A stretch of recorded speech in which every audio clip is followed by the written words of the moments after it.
not only have no lessons been learned, that we are going with business as usual with an aggressiveness that is almost suicidal.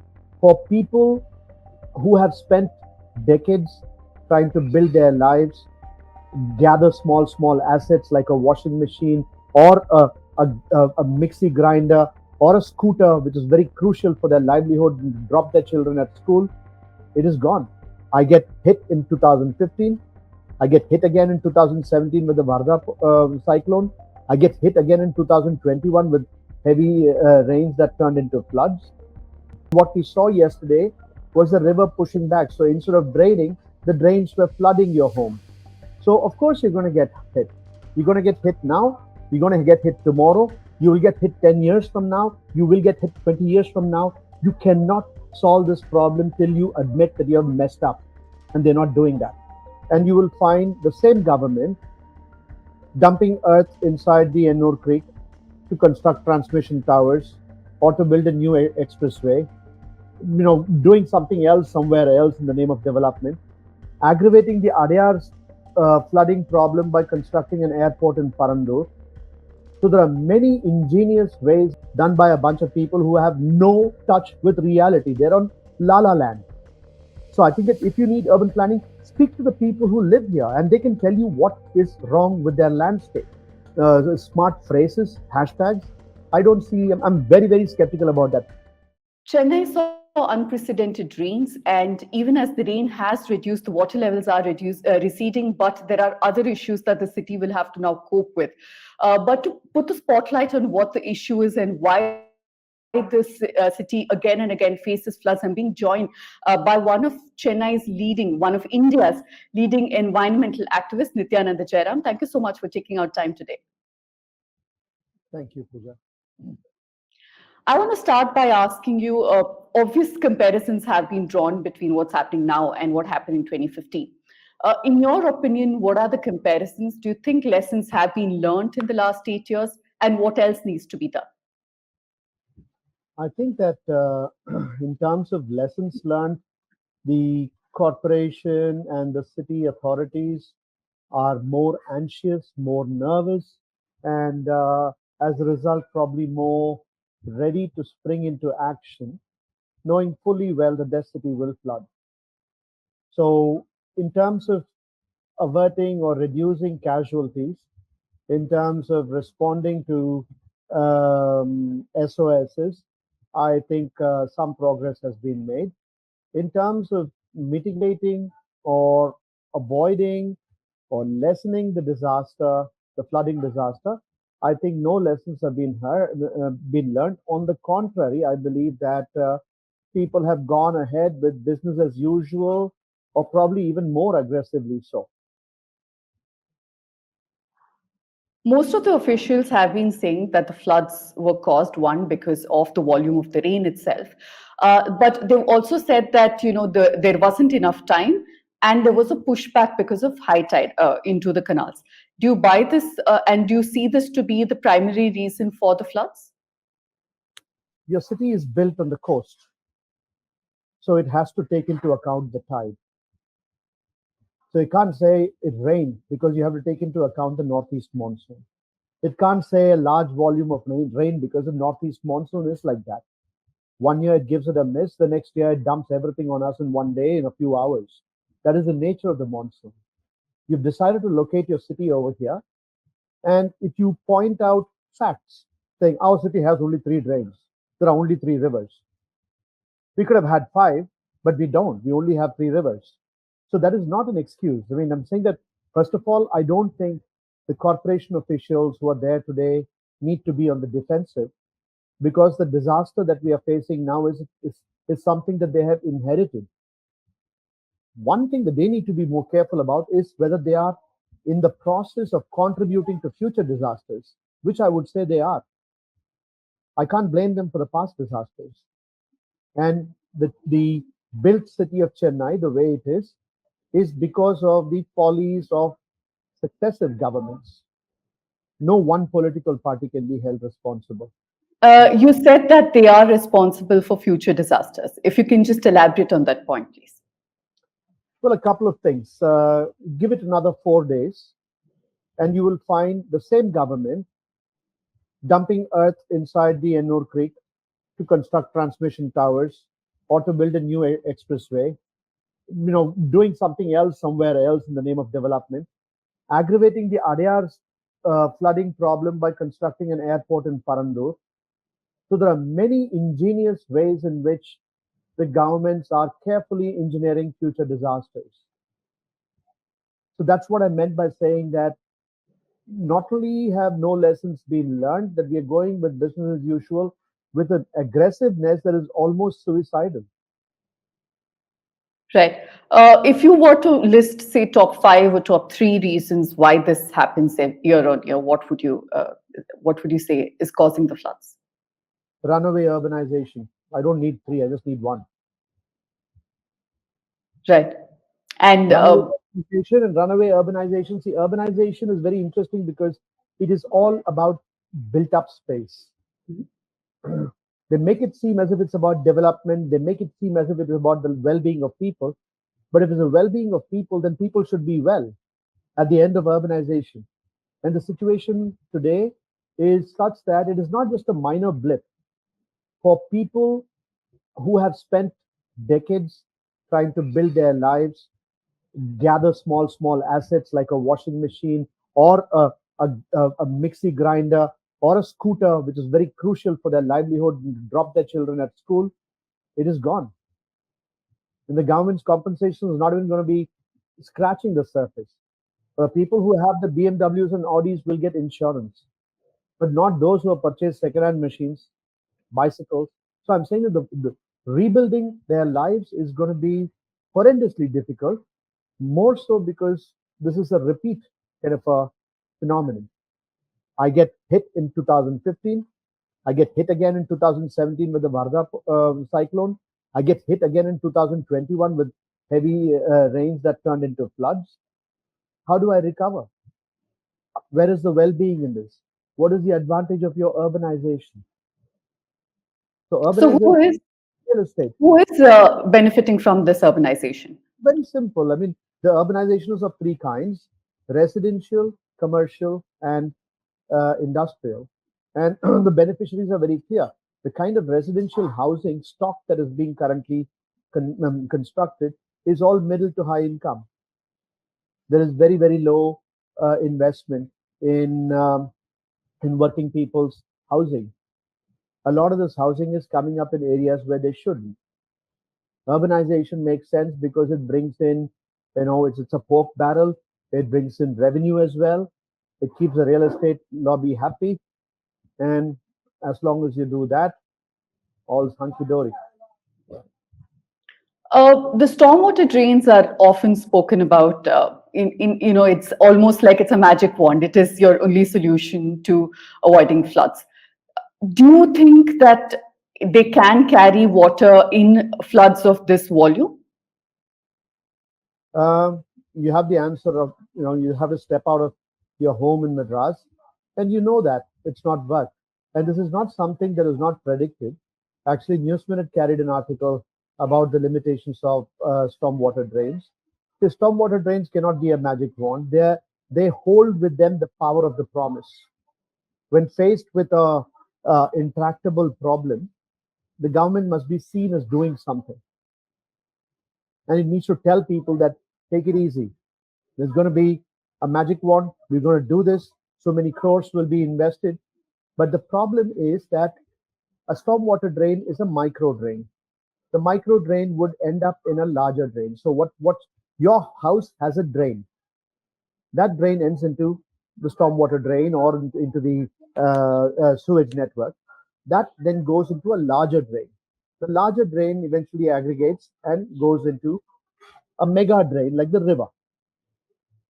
The city is limited in its growth by the size and the capacity of the mega drain. If the mega drain capacity has been surpassed, then you can't do anything about by just adding new drains to it, because the new drains will bring in more water to an already swollen river. And what we saw yesterday was the river pushing back. So instead of draining, the drains were flooding your home. It was through the drains that the water came in. It is through the drains that water bubbled out of the streets and entered homes. And that is because water follows a logic of hierarchy. The sea is the big daddy, the rivers are next, then you have smaller canals like the Mambalam Canal or the Oteri Nala, and then you have stormwater drains that might empty into them. And then you have your homes. So when the sea pushes in, the river backs up into your house if your house happens to be in harm's way.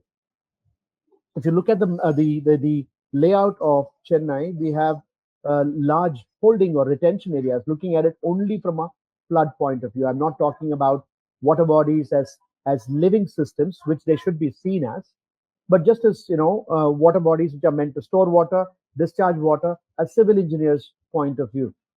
So we have the Pallikarnai marshland, we have the Perumbakam marshland, we have the Manali, or we had the Manali and the Ennur and Pulicat marshlands and backwaters. We have quite a magical spread of water bodies. Then you have the three rivers, and the three rivers have on either side retention or spillover spaces called floodplains. With all this decides what the limits of the city are. And now, if you look at it, the floodplains have been completely encroached upon. So there is no room for the river to swell without hurting people because we put ourselves in harm's way. The retention ponds have been taken over for residential development for IT sector and sundry other garbage dump, etc. In the north, we have this sprawling thousands of acres of wetlands between Manali and Palaverkad and Pulicat, and those things are now being parceled off, have been parceled off for power plants, oil terminals, coal yards, all constructed inside the backwaters. So of course you're going to get hit. You're going to get hit now. You're going to get hit tomorrow. You will get hit 10 years from now. You will get hit 20 years from now. You cannot solve this problem till you admit that you have messed up, and they're not doing that. I want to stick with the point of stormwater drains and ask you what you think of the DMK's grand plan. They spent about 4,000 crores on redoing, maintaining stormwater drains. Given that, do you agree with many people who are calling it a waste of public money, or do you think it did do some good at least? So stormwater drains play a pretty effective role when you have low density construction and urbanization, where you don't have an overwhelmed mega drain or medium drain network. They cannot help in situations like this. What they do in situations like this is eventually, after you're flooded, after the inundation, kind of in order to ease the inundation, and our inundation will only ease for 6 hours at a time because we are regulated by tides. This is not magic. So the corporation officials cannot blame the sea. The sea has been doing this for millions of years. And so for 6 hours a day in the morning and 6 hours a day in the evening, there is going to be a low tide, and that's when your water can drain. The stormwater drains may help carry the water from one place to another, provided the conditions are okay. When you have low rainfall intensity, and low rainfall intensity doesn't mean, say, 24 hours I got 200 millimeter, but the 200 millimeters falls in a steady pace. The 200 meter comes to about 20 or 18 centimeters, 18 millimeters an hour. It's reasonably moderate rainfall, but I think stormwater drains will help. So last year when it rained, they had many rainy days, and some of the days saw moderate showers, and it gave the sea a sigh of relief. And many of the people, including media, said, "Oh, stormwater drains are working. Congratulations, kudos, DMK." This year, the rains are more intense. That's the nature of the northeast monsoon. You cannot say unprecedented rains. Please, there is no unprecedented. This is how it is. And if you're looking at more intense rains, there have been days with more intense rains, and those times also we flooded. We flooded with even less. In November 2021, we flooded with less intense rains. So the issue is that you have a capacity problem, and there is nothing much you can do short of removing houses from the floodplains and yielding land back to the rivers. Perhaps that is Yeah. not feasible, perhaps it's not feasible, but you need to find other ways to mitigate or to lessen the hardship. And that is possible by at least showing that you respect wetlands now. We've been slammed in 2015, and between 2015 and 2023, I work a lot in the Ennur wetlands. We have lost about 200, 300 acres, including of mangroves. And all this loss is only in the the only parties responsible for it are the state and the central government. I was So coming to the question of encroachment. So if you can take that point forward, not just the stormwater drains, the wetlands have been encroached upon. The bank of the river Adyar on both sides have been encroached upon. So realistically, what is the solution according to you? And do you see the state government really doing anything about it? what is the problem? Because the solution depends on how you define the problem. If you're talking about evacuating water, Mhm. you hit your limit. You're not going to be able to do it. Every so many years, you're going to have an El Nino year, and you're going to have intense rains, probably as intense as this, and probably a lot more intense. And so, if you're thinking about evacuating the water, sorry, you already hit a limit. So I can't give you a solution for that. In stormwater drains, please build it because you invest in cement and steel, and that's good for the economy. Let the GDP go pumping, but that's not going to get your water out. If you're talking about how to lessen hardship, can you identify and stop encroaching on wetlands? I'm not talking about the squatters. I'm not talking about the huts. I'm talking about the government of Tamil Nadu and the government of India. What are you going to do about the airport? That's several thousand acres.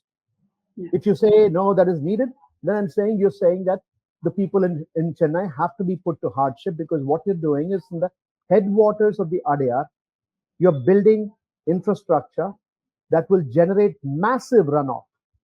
An area that historically holds, stores, and soaks water will be converted into an infrastructure for flooding. So the same government needs to have a serious rethink about how it looks at land, how it looks at water, and what kind of concessions it can make and how it can plan its development with respect to water. I'm saying that even in small things, if you look at the way people have analyzed it, yesterday I spoke to somebody from Sholing in Allur, a friend of mine who lives in the first floor apartment. Ground floor is a parking lot which has been kind of reasonably well filled because all this is inside the Pallikarne marshland. And he says that water is coming up through the drains. Then in Right. another place in Harrington Road, one of the auto rickshaw drivers says these guys are idiots because everywhere they've built these speed breakers where one street meets the other, and the speed breakers serves as a retention wall and holds water. The water backs up over there, doesn't allow it to move. So, I mean, you never thought about the fact that water might want to move from one place to another. And these are civil engineers who are very well paid. We're giving road contracts.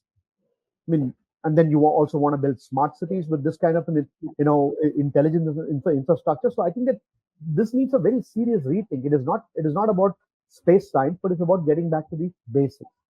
What do you want of the city? What do you consider a good life? So these Uh, questions need to be answered. how much of a role you did touch upon it, but urban planning is also a big problem. Drains are blocked, cemented roads also doesn't allow water to kind of percolate. There is no open space where it should be. What are the factors that you would want the government to act upon on an urgent basis? Urban planning might be a good idea. So I don't think there is anything like that. And the Mhm. planning is top down, done by a bunch of people who have no touch with reality. They're on la la land. So I think that if you need urban planning, speak to the people who live here and they can tell you what is wrong with their landscape. It is not people sitting in CMDA who can do that because these guys have never been there. They're trying to solve problems sitting inside a laboratory. And over here, and I think that definitely people in the corporation, especially the ground level engineers, the ground level staff, will have a wealth of information because these guys are called to solve problems all the time. And they engage in Jugaad solutions. But the Jugaad solutions also have something to say about what the real problem is.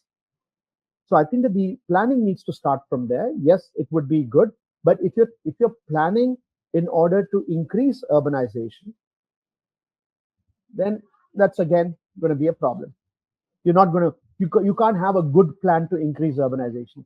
You might have a good plan to be able to contain this urbanization, to be able to lessen the hardship, not to eliminate it, but you will not be you'll be making a big blunder if you're going to move from this 1189 square kilometers of city, which is a disaster, to a 5500 square kilometer third master plan city, which will be a mega disaster. Earlier today, the chief minister, speaking to my colleague Shabir, said that he said that the government was better planned. They put in measures before it started raining, and that's why we did not see the kind of scenes that were witnessed in 2015. Do you buy this? As I said, the government put in place measures to respond to flooding. They knew we will be flooded, despite their stormwater drains.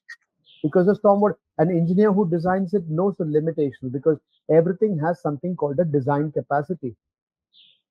And so we know the design capacity of the natural design capacity of the big drains. So no, I don't buy that it is not a repeat of 2015 because they were better prepared. It is not a repeat of 2015 because that volume of water did not fall. Right. But Just looking at but the but big. but the response has been better. And I think that that is something that I definitely acknowledge because there are people out there, they should be at home with their family, but there's a, thousands of corporation workers and other people who are employed in horrendous conditions, contract conditions. You can't call them heroes.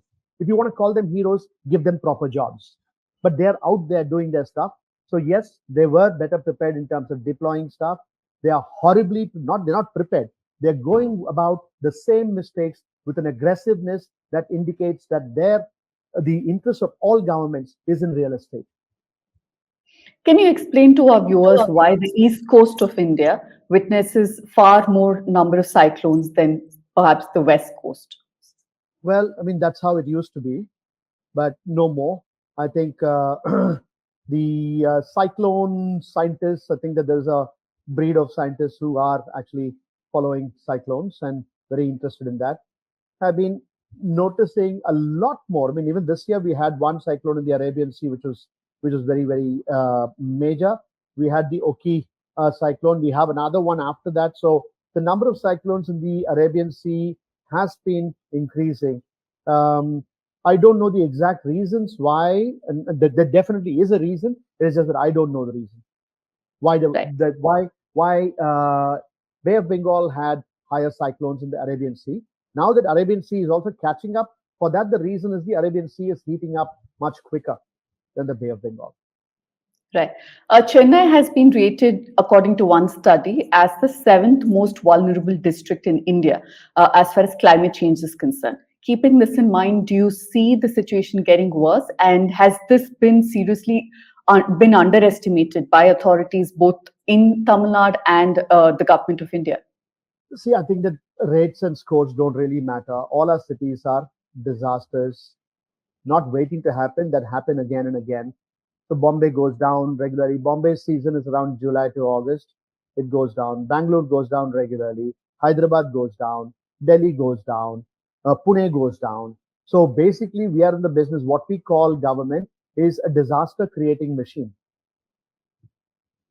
Right. Through in the process, employing a large number of retinue of planners, planned documents, everything is done. And then at the end of the day, you have a planned disaster. Right. I want to end by asking you what you make out of and what you think of the government's plan for climate change for Chennai, climate control plan, as they called it, which was released in June this year. I don't think you can have. I don't really set much in store by that plan. It will make not an iota of difference because the basics, which is what you call development, remains unchanged. You cannot try to have a sustainable planet just by changing your electricity source, and even that is not being done over here. So If you're looking at what we are doing to our land and to the people, the inequality is on the rise. There's no particular change in that, which means that it is easy for the government to rain on the poor, and they continue to do it. The recent arrest of 7 farmers in Melma is an indication that they don't want to talk about things. What is going on in the name of development in Parandur or in Ennur or around the Pallikarnai is another indication. So I think that you can't be doing this and on the side have a high profile climate mission. The mission is not going to change anything. What you do in the name of development, what is your day job? That is what matters. Your day job is what you call development, which is all about covering land with hard structures, which means that you have to mine more, you have to burn more, you have to bury more, you have to throw more. And this goes against what causes climate change. In the places where, so if you look at the climate change hotspots, if carbon is what you get your kicks out of, then the densest concentration of fossil fuel infrastructure is located in Ennur, Manali, Pulicat area. 3 ports, no, actually 4 ports, coal yards, coal power plants, an 11 million ton per annum oil refinery, 34 mega red category petrochemical industries, the city's largest garbage dump yard, and I can keep naming it. So you have the largest, densest concentration of fossil fuel infrastructure that is contributing to climate change. And you're also harming, all this is located in a place that is your best insurance against extreme weather events, that is now a certainty because of what we've already done in the name of development. And this area is being targeted by even more fossil infrastructure. So I don't find how a plan that has a peanut budgetary allocation of 500 crores is going to do anything except have nice, posts on Twitter and, smart phrases, hashtags. I don't see, I'm very, very skeptical about that. If change has to come, it will come if the government listens to the people that it considers, it criminalizes and jails and rubbishes. And that it's not doing. The government should learn to listen to people who are fighting, because those people are fighting for dignity, they're fighting for their identity, for a place on the table. And I think that is the basis for the future of sustainability. Well, I do hope the authorities are listening to you today and they do at least implement some of it, if not all of it, because it cannot be, the onus cannot be just on the residents of Chennai year on year to cope with what now has become a regular cycle of floods. I thank you for joining me today, and we will come back to you for more analysis so that we can make sense of what's happening. Thank you. Thank you very much.